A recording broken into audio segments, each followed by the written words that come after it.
Firstly, I'd just like to thank those of you who have come and the previous speakers. We really appreciate it. And we also appreciate the platform, but more than the platform, we appreciate the process, right? I think that we can all acknowledge that there's serious problems with economics, both in our society and in the classrooms. And because of that, this process is very key. Currently, we feel as a student group, we're a group of young students who kind of are trying to rethink economics for Africa in a way that makes it more pluralist, decolonized, and makes it more critical. And these are three things that we feel are kind of missing in the mainstream economics that are taught at most universities throughout the country. We're not educating students, to become the kind of actors in our society that they should be.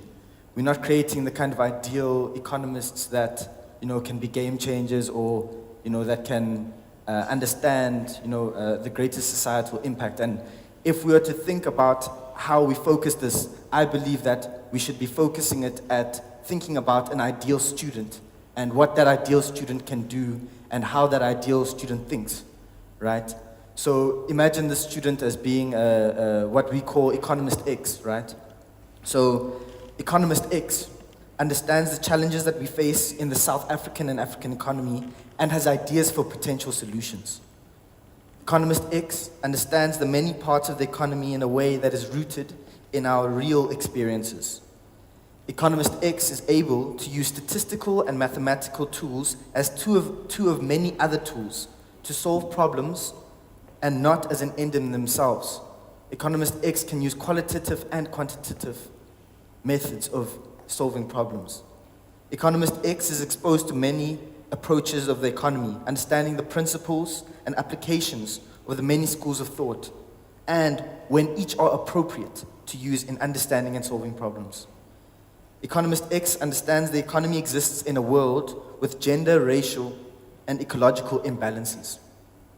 And this is very important because as educators, I think most of you will understand the direct link between the economics and ideas that you teach to your students and how that creates a certain kind of economist, and we know that those are the economists that shape what our society and what our economy looks like. So the relationship is so direct, and it makes the kind of work that we're doing in this room very profound because it affects thousands and thousands of students and then millions and millions of people by how those economists think and act, right? So, we feel that there's a lack of pluralism. The schools of thought that dominate our classrooms are neoclassical and Keynesian. While there's Marxist, developmental, Austrian, Schumpeterian, Keynesian, post-Keynesian, institutionalist, behavioralist, and feminist schools of thought that aren't even touched on, not even in the focus box, right? And this is very problematic. Focus boxes are also problematic, but I'll deal with that in a second. These schools have different perspectives on what the role of people is, what the economy is made up of, what the most important part of the economy is, how economics changes and how change happens, and the policy recommendations of people who think in these different frames will be quite different, right? Just to kind of engage on how pluralism is necessary in South Africa, I've pulled up a couple of examples. I found an article in the Business Day, and I was like, let me use my limited knowledge of the different schools of thought. I just finished an undergrad, so a lot of you will know more than I do, but from the little that I do know, right? So what are some of the other schools of thought that we should be learning, and why are they relevant? That is an important question that you could write an entire thesis on. As I've mentioned, I only have an undergraduate degree and did not engage in any of these schools of thought during my degree. But let's talk about institutional economics, for example. South Africa's public finance is in a crisis, by all accounts. This affects the value that we get from our government expenditure. Another example is how important economic infrastructure, such as water and energy, have not been planned and implemented well, leading to shortages that have ripple effects throughout the entire economy. These are issues that institutional economics explains and offers solutions to. There's another school of thought that looks at how the South African economy is dominated by men. Prof. Volodia spoke on this earlier.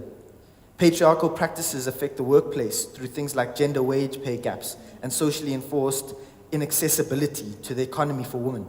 This creates problematic dynamics in our economy that feminist economics helps us to explain. Marxist political economy helps to explain the dynamics of state capture, right? Something that we've been quiet about for 10 years, as was mentioned earlier. Maybe if we were studying some Marxist political economy, we would understand the relationship between capital and the and the state machinery. But anyway, or why South African SOEs have been run badly and used by politicians and businessmen to loot the state coffers. It also explains the importance of trade relations in developing and resisting a dependence between the industrialized and unindustrialized countries of the world that stagnates development in countries on the periphery. The late Samir Amin is an African author who speaks about this, and we'll never hear about him unless you're a political student. While he talks a lot about trade relations, and I think he's definitely an author that we can include in something like core. There are other questions that are not answered by our mainstream education that we can learn answers from in behavioral economics. For example, how do we improve the productivity of workers without exploiting them? How do increases in VAT affect the decision-making processes of the poor? This is an important question. These are important questions in our society because more than 55% of South Africa lives under the poverty line, right? What makes issues of land reform? So, economic history. How did South Korea enact land reform when the Japanese colonial powers dominated the ownership of land in South Korea? What did Zimbabwe do? And what can we learn from these two different experiences? Right? So, those are just a couple of issues that we have in South Africa that I just touched on, and just to emphasize why learning different ideas and different schools of thought is so important. So just to speak on core for a little bit, some of us as students went and we read a few chapters of core. I think those of us who did it in the front row here deserve some respect because it's the holidays and we just finished exams. We just finished exams and then we said, guys, we're reading a textbook. Not everyone is happy about that. Core is an important part of this discussion and process of curriculum reform. However, core is a textbook, right? This process is a process that's necessary in our academic spaces and in our society at large, but this is a textbook, right? And if core fails in our universities, then we mustn't say, okay, let's go back to the old ways because you see core failed, If core fails, we must find the solution if this is not the solution. And I just want to emphasize that because this is a process and, we shouldn't be dogmatic about it to say, we're learning one textbook and one textbook only and it's the only solution. There may be many different solutions and we need to acknowledge that, right?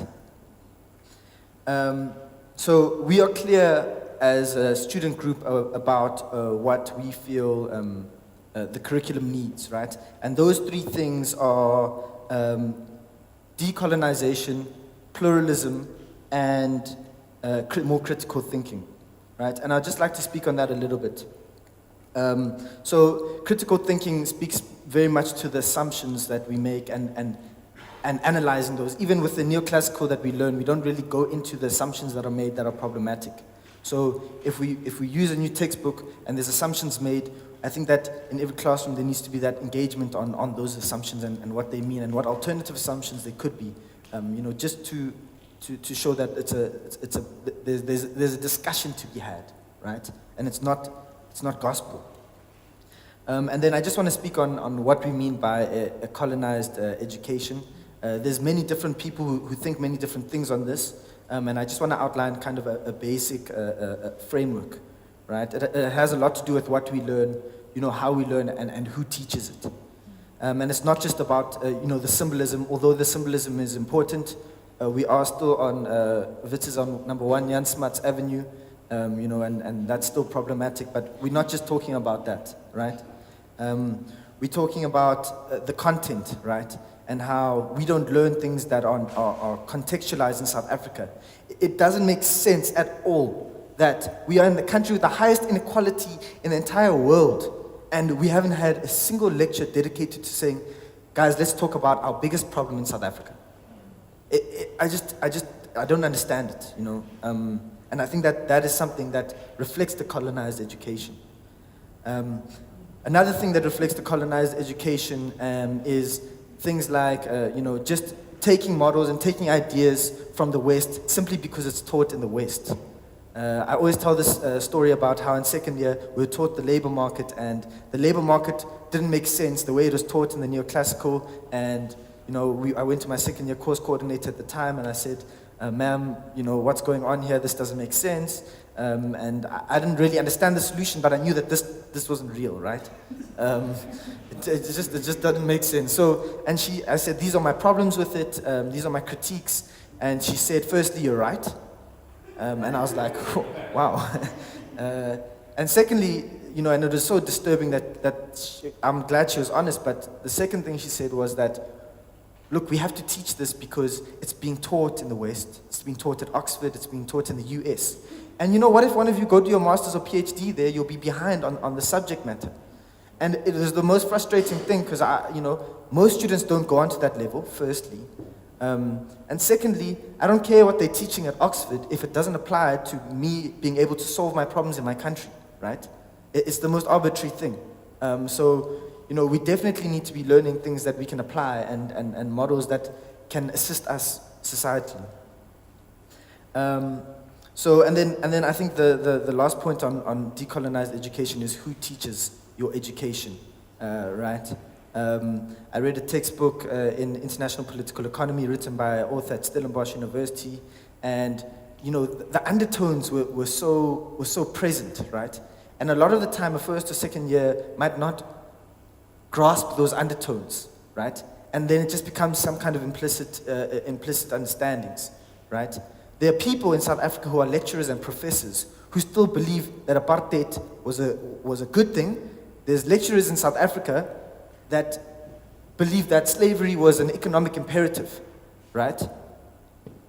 That's a thing, right? And it's crazy to think that. But those people are teaching, the same economics that we're teaching in universities that we'd consider a little bit more progressive. But the undertones in what these people are teaching, they come through and it affects, like a small comment like, this government issue.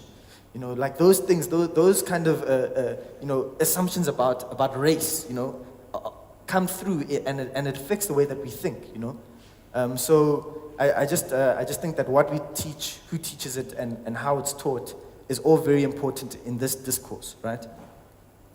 And then, just to give you a few comments on core from what we've read as students. Firstly, I'll start with the positives, right?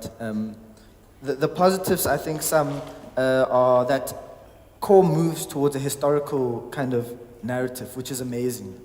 It's really refreshing, and because history informs economics, and our economics affects the history that we create, right? So that's a really cool part of core.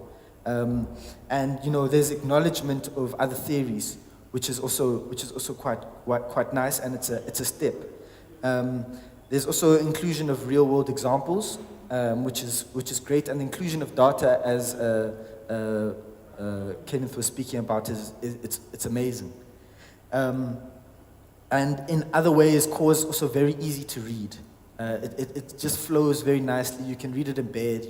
It's nice. You can just be scrolling on your phone before you go to sleep. It's very nice to read, right? But we do feel that there are still some problems with these with core from what we've read, and we've also engaged with students at UCT who've also gone through a process of reading it. Mr. Daniels, kind of facilitated that process. But some of the problems is that I think clarifying jargon early on is one thing. Another thing is We feel that there isn't enough critical thinking in that some ideas are presented and not, kind of grappled with different ideas, engaging on them and having that battle of ideas. Sometimes it's still presented as a truth. And I think that's always problematic when, an idea is contentious.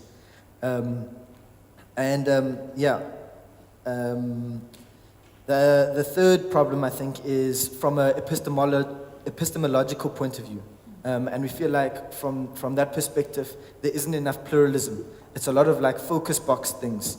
And I think that the problem and our critique with focus boxes is that you're still speaking about another idea in relation to kind of the mainstream. And you're not looking at the other idea or the other theory as something in and of itself, right? Which is very important. Because those ideas can be quite complex, and simplifying them in a focus box kind of doesn't always do them justice, right?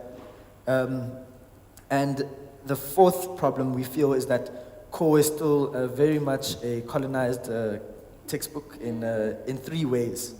The first way is that there aren't enough African examples.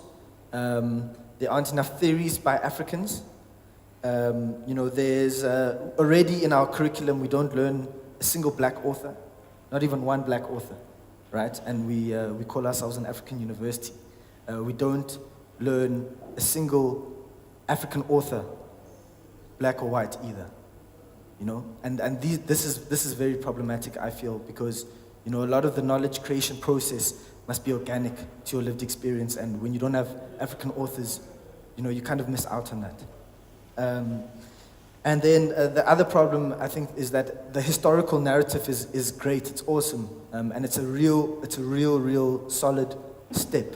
However, with any historical narrative, it's still a narrative, and the narrative, I feel, is still very much coming from the West. It doesn't look at the South African or African mercantilist to imperialist to slavery to colonization, and in South Africa to apartheid, and how these kind of power structures and these historical events have shaped the structures and kind of decision-making processes within our economy.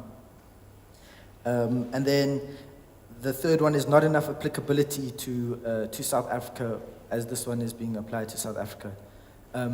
But I mean, with these critiques in mind, these are not things that we can't solve, right? And these are not things that we as students are not committed to assisting in solving, because they are solvable, and I think we can do it, and I think we should do it.